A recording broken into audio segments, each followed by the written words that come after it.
ఈ దినాన ఈ 2024 ఆఖరి దినము, ఇంకొక గంట సమయం. ఆయన చేసిన ఉపకారాలను మనం తలపోసుకుంటూ ఉంటే ఒక్కటి కూడా మనం నెరవేర్చామా, ఆయనకు కృతజ్ఞత కలిగి ఉన్నామా లేదా అన్నది అర్థమవుతుంది.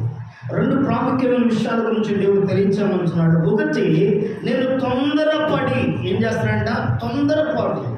ప్రతి మనిషిలో తొందరపాటు అనేది ఉంటుంది. గమనించండి, తను చేసే పని విషయంలో, తను మాట్లాడే మాట విషయంలో, తన ఆలోచన విషయంలో, తన నడవడి విషయంలో సమస్తంలో తొందరపాటు అనేది ఉంటుంది. తొందరపాటు ఏం చేస్తుందంటే దేవుని గుర్తు చేయదు, దేవుని వైపు ఆలోచన వెళ్ళదు. ఈ తొందరపాటులో ఈ వ్యక్తిని ఎవరు గుర్తొస్తారంటే తను కలిగిన కష్టంలో, బాధలో, శ్రమలో, ఇరుకులో, ఇబ్బందులో, శోధంలో, సమస్యలో, ఆనందంలో, ఉత్సాహంలో, తను కలిగిన సమస్తంలో మనిషి గుర్తొస్తాడు. అందుకని అంటున్నాడు ఇక్కడ కీర్తనకారుడు స్పష్టంగా చెబుతున్నాడు, నేను తొందరపడిన వాడనై ఏ మనుషుడును నమ్మదగిన వాడు కాడని అనుకుంటున్నాడంట. ఎందుకంటే తొందరపాటు తను ఏం చేస్తుందంటే ఒక మనుషుల వైపు నడిపిస్తుంది, ఒక మనుషుని ఆలోచన వైపు తీసుకెడుతుంది. ఈ దినాన్ని దయచేసి గమనించండి. నీకు కష్టం కలిగినా, నీకు శ్రమ కలిగినా, నీకు బాధ కలిగినా, ఒకవేళ నా అనేవాడు నీకు 1000 మంది ఉండొచ్చు, 1,00,000 మంది ఉండొచ్చు, బందిరికం అంతా ఉండొచ్చు, కానీ వీరందరికంటే గొప్పగా నీ స్థితిని మార్చగలిగిన వాడు దేవుడు ఉన్నాడు అని నువ్వు ఎప్పుడైతే నువ్వు మనస్సు పెడతావో, ఒకవేళ ఈ 2024లో నీకున్న ఆలోచన ప్రకారం ఒకవేళ ఒక మనుషుల వైపు నీ మనసు పెట్టి ఉండొచ్చు, ఒక మనుషులు నమ్మి ఉండొచ్చు, ఒక మనుషుల వైపు ఆలోచన చేసి ఉండొచ్చు, కానీ ఒక ఆయన చేస్తున్న ఉపకారాలు జ్ఞాపకం చేసుకుంటూ 2025లో ప్రవేశించేటప్పుడు you define in the everything అని every work define in God.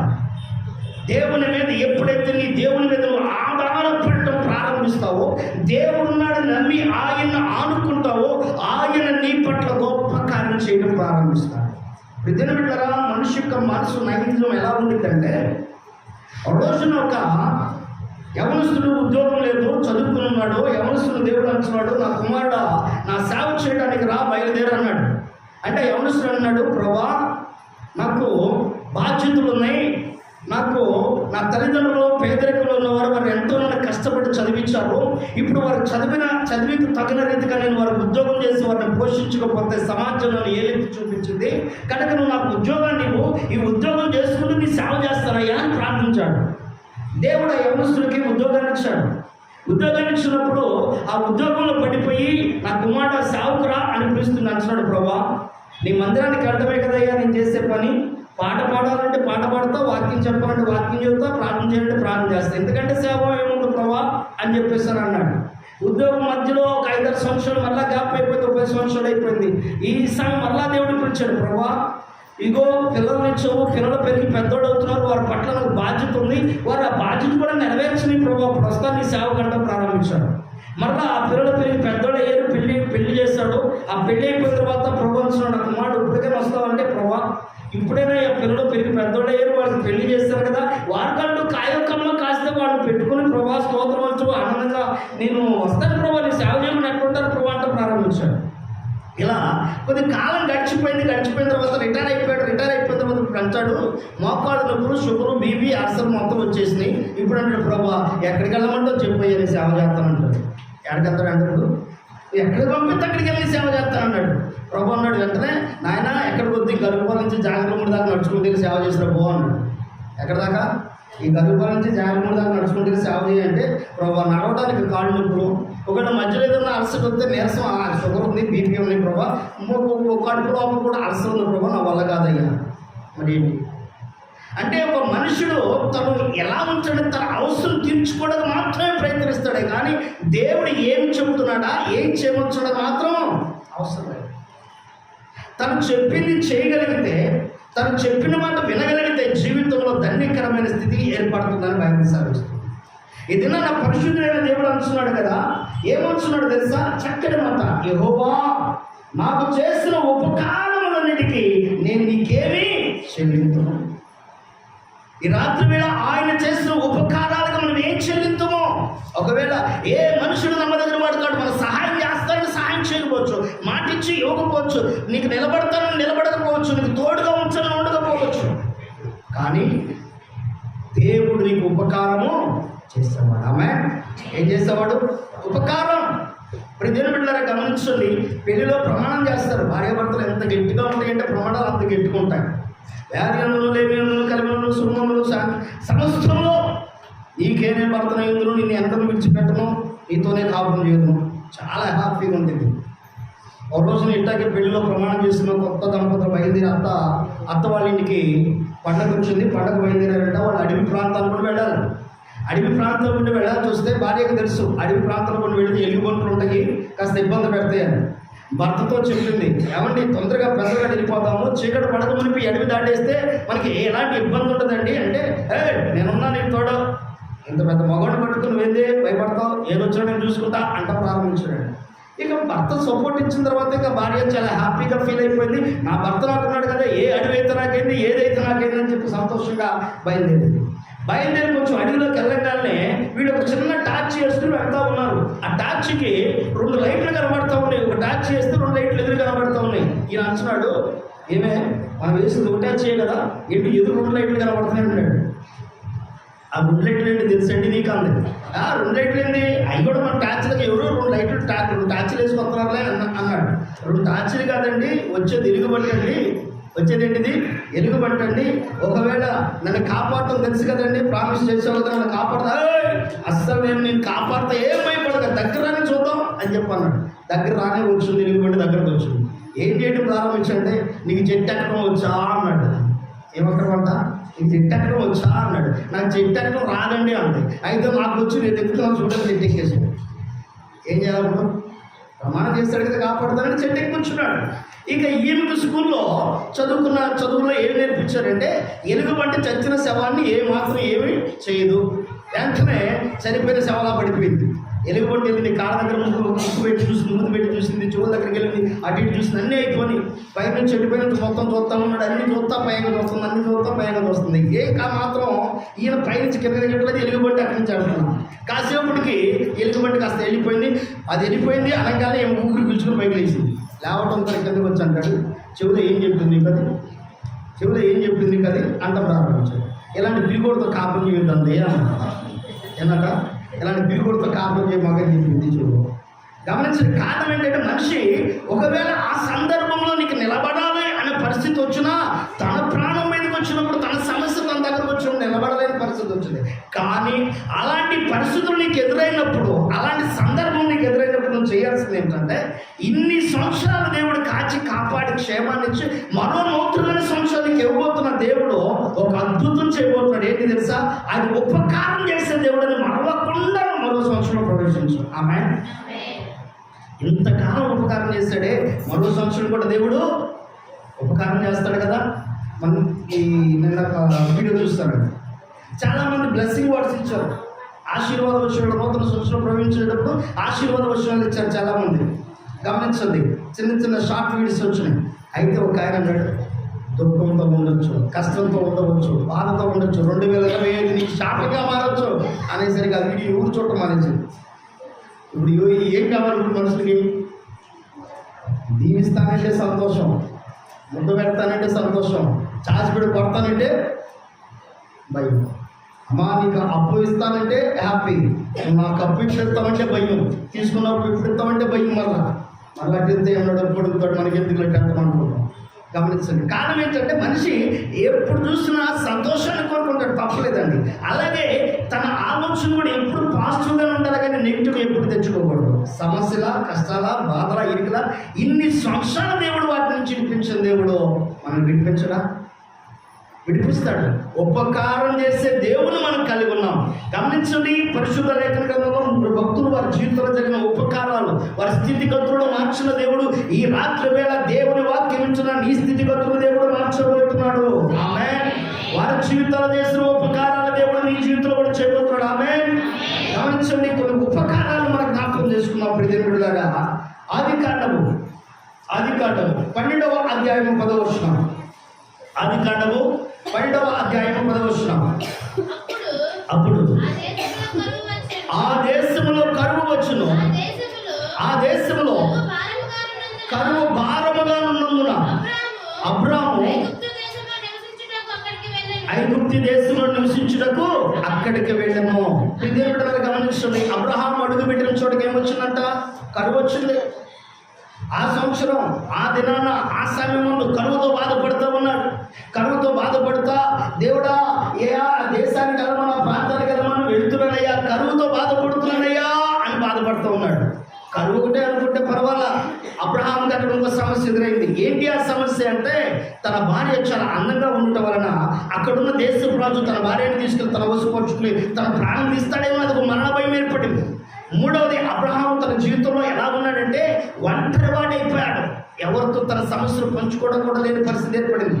ఇలాంటి పరిస్థితుల్లో ఉన్న అబ్రహాం ఆ సంవత్సరం అలా కాలం గడుపుతుండగా అబ్రహాము స్థితిని చూసిన దేవుడు, అబ్రహాము పరిస్థితిని ఎరిగిన దేవుడు, అబ్రహాము కష్టాన్ని ఎరిగిన దేవుడు, అబ్రహాం యొక్క కరువుని ఎరిగిన దేవుడు, అబ్రహాం యొక్క సమస్యను ఎరిగిన దేవుడు, అబ్రహాం యొక్క మానసిక స్థితిని ఎరిగిన దేవుడు అబ్రహామునకు మేలు చేయడం ప్రారంభించాడు. 16వ వచనం చదువుకుందాం. 16వ వచనం. అతడు ఆమెను వచ్చి అబ్రహామునకు మేలు చేశాను. ఆమేన్. ఏం చేయడం ప్రారంభించాడంట? మేలు చేయడం ప్రారంభించాడు. ఒకవేళ ఈ సంవత్సరం నీ జీవితంలో కష్టము, నష్టము, బాధ, ఇరుకు, ఇబ్బందులు అనుభవిస్తూ ఒకవేళ కాలం గడుపుతూ ఉన్నావా, కరువులతో ఉన్నావా, సమస్యలతో ఉన్నావా, బాధలతో ఉన్నావా, ఇబ్బందులతో ఉన్నావా, అయితే దేవుడు నిన్ను జ్ఞాపకం చేసుకుని నీకు ఉపకారం చేయబోతున్నాడు. 2025 దేవుడు నీకు మేలు చేయబోతున్నాడు. ఆమేన్. నీ దుఃఖమును దేవుడు తొలగించబోతున్నాడు. ఆమేన్. నీ ఒంటరితనం నుంచి దేవుడు విడిపించబోతున్నాడు. ఆమేన్. నీకున్న మానసిక ఒత్తిడి, శత్రుభయ నుంచి దేవుడు విడిపించబోతున్నాడు. ఆమేన్. చేయవలసిన పనుకుడై దేవుని మీద ఆధారపడ, ఉపకారం చేసే దేవుని విడిచిపెట్టకుండా, ఉపకారం చేసే దేవుని వైపు మనసు పెట్టి, ఉపకారం చేసే దేవుని ఆరాధిస్తూ నీ సమయము, నీ ఇంకా సమస్తమును దేవునికి కేటాయించి, ప్రభా నీ చేతులుగా అప్పగించుకుంటున్నా, నా పట్ల ఉపకారం చేస్తే దేవుడు ఉపకారం చేయని ఆయన మీద మానుకుంటే 2025లో దేవుడు పరిపూర్ణమైన ఉపకారాలతో దేవుడు నింపుతాడు. ఆమె ఇప్పుడు ఒకవేళ కష్టం, ఇప్పుడు ఒకవేళ దిగులు, ఇప్పుడు ఒకవేళ బాధ, ఇప్పుడు ఒకవేళ ఇబ్బందులు అనుకుంటాయి, ఆ ఇబ్బందిని దేవుడు తొలగిస్తాడు. అబ్రహాముకు మేలు చేయడం ప్రారంభించిన దేవుడు నీకు మేలు చేయడా? తప్పకుండా చేస్తాడు. కారణం ఏంటంటే అబ్రహాము దేవుని మీద ఆధారపడ్డాడు. తన కలిగిన కరువులో దేవుని మీద ఆధారపడ్డాడు, తన ఒంటరితనంలో దేవుని మీద ఆధారపడ్డాడు, తన సమస్యలో దేవుని మీద ఆధారపడ్డాడు. ఈరోజు నువ్వు ఎవరి మీద ఆధారపడుతున్నావు? నీకు కలిగిన శ్రమలో ఎవరి మీద ఆధారపడుతున్నావు? నీకు కలిగిన ఒంటరితనంలో ఎవరి మీద ఆధారపడుతున్నావు? నీకు కలిగిన బాధలో ఎవరి మీద ఆధారపడుతున్నావు? ఎందుకంటే దీని బిడ్డలారా, మన దేవుడు ప్రేమించిన వాడు, మన దేవుడు ప్రేమించాడు. ఎంతగా ప్రేమించాడంటే మనల్ని చాలా గొప్పగా ప్రేమించాడు.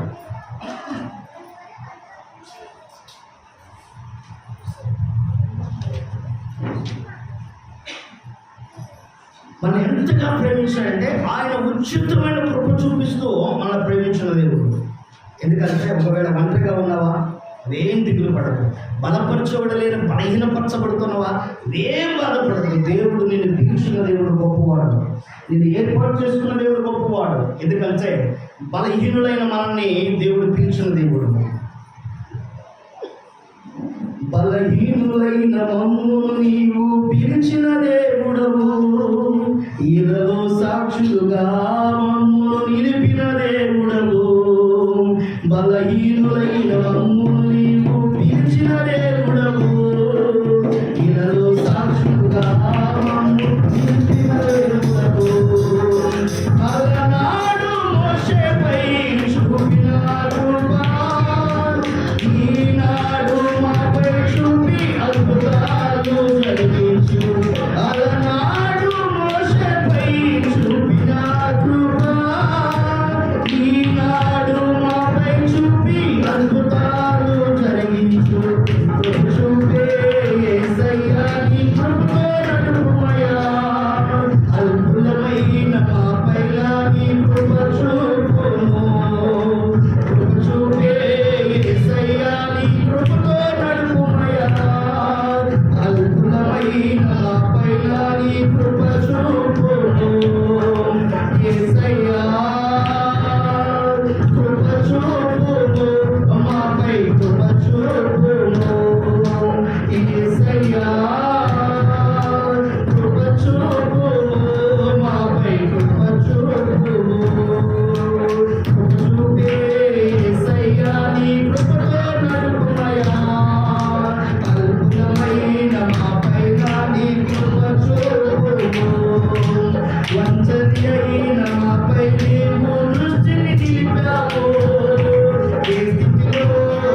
దృష్టిని నిలిపే దేవుడు.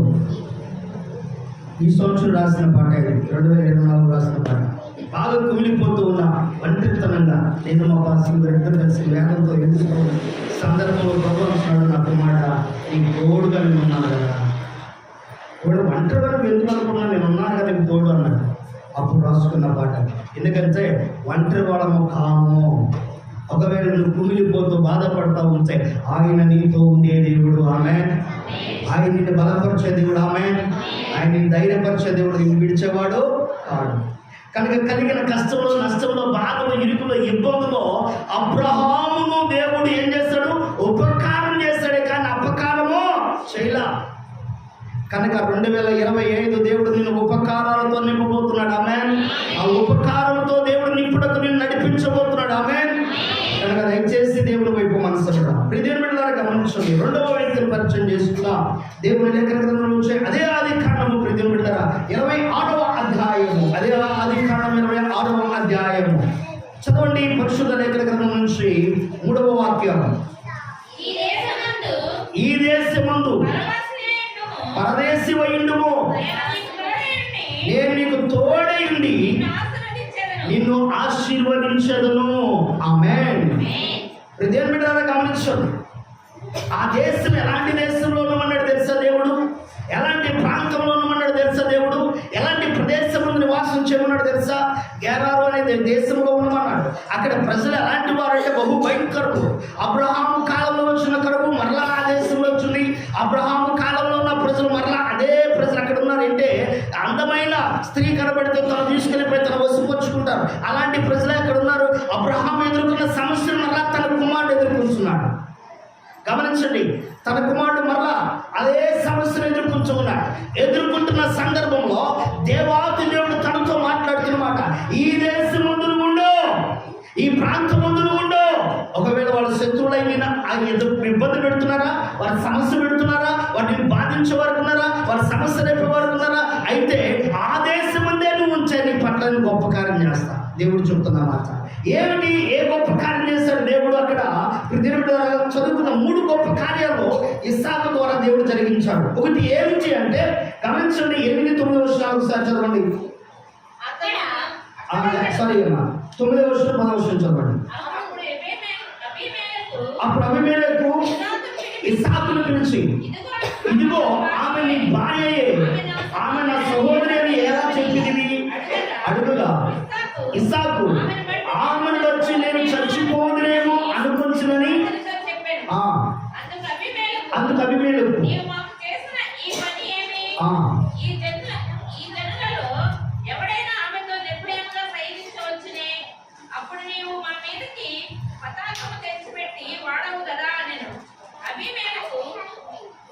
ఈ మనుషుల జోలికైనా ఇతర భార్య జోలికైనా వెళ్ళకు, పెళ్లివాడు నిశ్చయముగా మనుషు పొందాడు తన ప్రజలందరికీ ఆజ్ఞాపించను.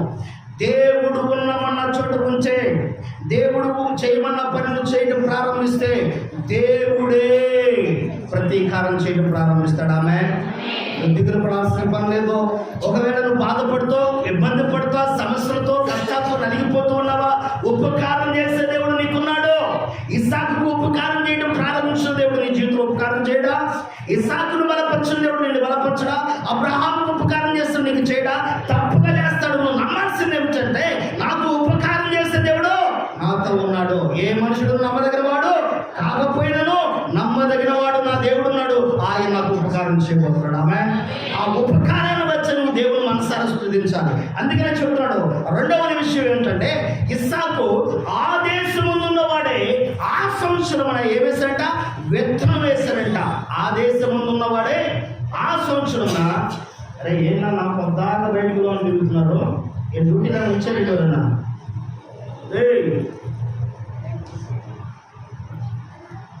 అందరూ ఒకసారి వస్తుందా? త్వరగా రండి. కానీ గమనించండి. ఆ దేశం ముందున్న వాడు ఏం చేయడం ప్రారంభించారంటే విత్తనం వేస్తారంట. ఈ రోజున ప్రతి బిడ్డగా నీ జీవితంలో ఒకవేళ ఈ సంవత్సరం విత్తనం వేసేది ఫలఫలితంగా రాకపోవచ్చు. ఒకవేళ రాలేకుండా ఉండిపోయిందేమో. నువ్వు నాటిన విత్తనము, ఒకవేళ నువ్వు కాచిన కన్నీరు, ఒకవేళ నువ్వు చేసిన ప్రార్థన ప్రతిఫలం ఒకవేళ ఈ సంవత్సరం నువ్వు చూడలేకపోయేమో. కానీ నీ కొరకు దేవుడు సిద్ధపరిచిన ఆశీర్వాదం ఎలాంటిది తెలుసా? ఒకసారి 12వ వచనం చదవండి. 12వ వచనం చదవండి. ఇస్సాకు ఆ దేశమందు ఉన్నాడే విత్తనం వేసి ఆ సంవత్సరము 100 ఫలమును పొందెను. ఆమేన్. దేవుడు 2025 100 ఫలాన్ని ఇక్కడ ఉన్న మనందరూ కలిగిస్తున్నాడు. ఆమేన్ చూద్దామా? గట్టిగా దేవుని స్తుతిద్దామా? హల్లెలూయా. దేవునికి స్తోత్రం. ఆమేన్. దేవుడు ఏమైపోతున్నాడు? 100 ఫలం. ఒకవేళ ఈ సంవత్సరం విత్తనం వేసి నువ్వు ఫలభరితమైన స్థితి అనుభవించలేక బాధపడతా కుంగిపోతాయో, నేను కాచిన కన్నీటికి నా ప్రార్థనకి జవాబు రాలేదే అని ఒకవేళ బాధపడుతున్నావేమో, జవాబు ఇవ్వడానికి దేవుడు సంవత్సరాన్ని కొరకు సిద్ధపరచాడు. ఆమేన్. ఆ సంవత్సరం ఒక గొప్ప సంతోషకరమైన జవాబు దేవుడు నీకు ఇవ్వబోతున్నాడు. గొప్ప ఆశీర్వాదకరమైన జవాబు దేవుడు నీకు సిద్ధపరిచించాడు. 100 ప్రతిఫలాన్ని అనుభవించడానికి దేవుడు నీకు ఒక గొప్ప ప్రణాళికను సిద్ధపరచాడు. ఆమేన్. ఇంటిగా చప్పుడు కూడా ఒకసారి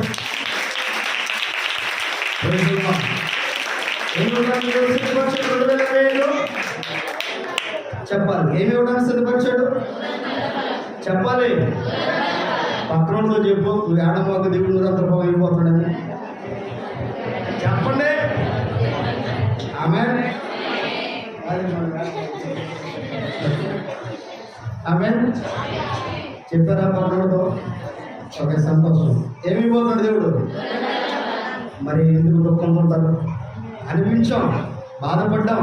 కానీ ఒక మనిషి తన ధైర్యం, మనోధైర్యం అనేది ఎప్పుడైతే ఉంటాడో ప్రతి సమస్యను ఎదుర్కొంటాడు. ఆ మనోధైర్యం లేని చోట తలనొప్పి కూడా మంచాలు పట్టుకుని వెళ్ళాడు. అయ్యో నా వల్ల కాట్లా ఇక్కడ పడితే నమ్మో నేను చచ్చిపోతాను. ఏమిది? ఏమొచ్చిన తర్వాత బాధ ఏమొచ్చిందంటే తలనొప్పి అంట. తలనొప్పికి ఏమవుతాడంట? చచ్చిపోతాడు.